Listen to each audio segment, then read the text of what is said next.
সকল আপোনালোকক শেহতীয়াকৈ ৰঙালী বিহু শুভেচ্ছা জনাইছোঁ। অহা 16 আৰু 17 বহাগ অৰ্থাৎ 29 আৰু 30 এপ্ৰিল সোম আৰু মঙলবাৰে সোণাৰীচুবুৰী আঞ্চলিক কৃষ্টি ভৱনত আমি দুদিনীয়াকৈ ৰঙালী বিহু আয়োজন কৰিছোঁ। গতিকে এই ৰঙালী বিহু আয়োজনত আমি প্ৰথমেই ৰাতিপুৱাই চাফা কাৰ্যসূচী আৰম্ভ কৰিছোঁ। চাফা কাৰ্যসূচীত আমি সকলোৱে অংশগ্ৰহণ কৰিম। এতিয়া এই আমাৰ কমিটিৰ বিষয়ববীয়াসকল চাফা কাৰ্যসূচী লাগি আছে। চাফ চিকুণ কৰা জাবৰখিনি যাতে দূৰত পেলাব পাৰি, সেই গতিকে মই এইখন ঠেলা লৈ আহিছোঁ। এই ঠেলাত ভৰাই আমি দূৰত পেলোৱাৰ ব্যৱস্থা কৰিম।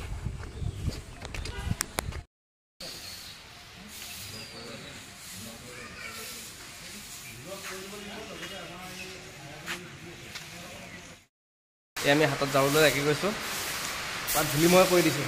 এই দুজনে পুৰা লাগি গৈছে, ধূলিময় কৰি দিছে। আমাৰ বিহুৰ বাবে যি বিহুদল আহিব আৰু অতিথি আহিব, সেই অতিথি আৰু বিহুদলবিলাকক এই হলটোত আমি খোৱাৰ ব্যৱস্থা কৰি দিম। গতিকে খুব ধুনীয়াকৈ আমি চাফ কৰি লৈছোঁ। এইবাৰ পাল ওচৰ বজাৰখন চাফা কৰা। আহি আছোঁ, দেখাই আছোঁ।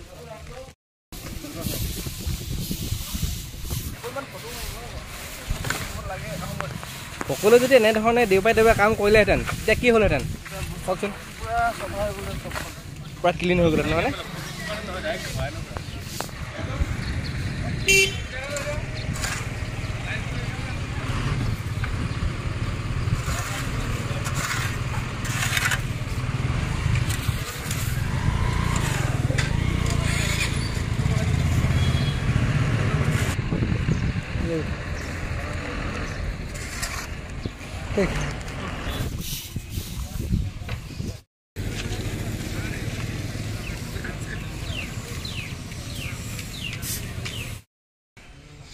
ইয়াত ধুনীয়া মঞ্চ বনাই আছে, খুব ধুনীয়াকৈ ফুল লগাইছে। এই দেৱজিৎ দা হাঁহি আছে, ধুনীয়া লাগিছে।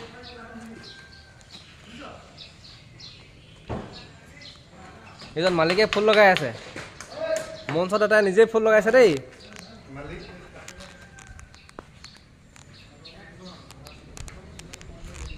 মালিক মানে বেলেগ মালিকৰ কথা কোৱা নাই, এই যি পেণ্ডেলৰ মালিকৰ কথাহে কৈছোঁ।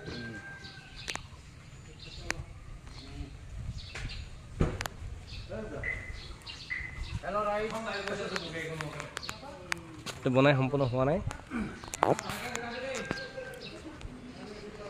এইফালে এডোখৰ হৈ গৈছে, ইয়াত বিচাৰক বহিব।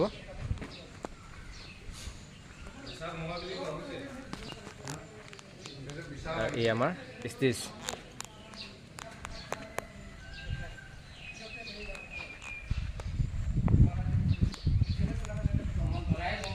এনেধৰণে আমাৰ বিহুখন আয়োজন কৰা হৈছে।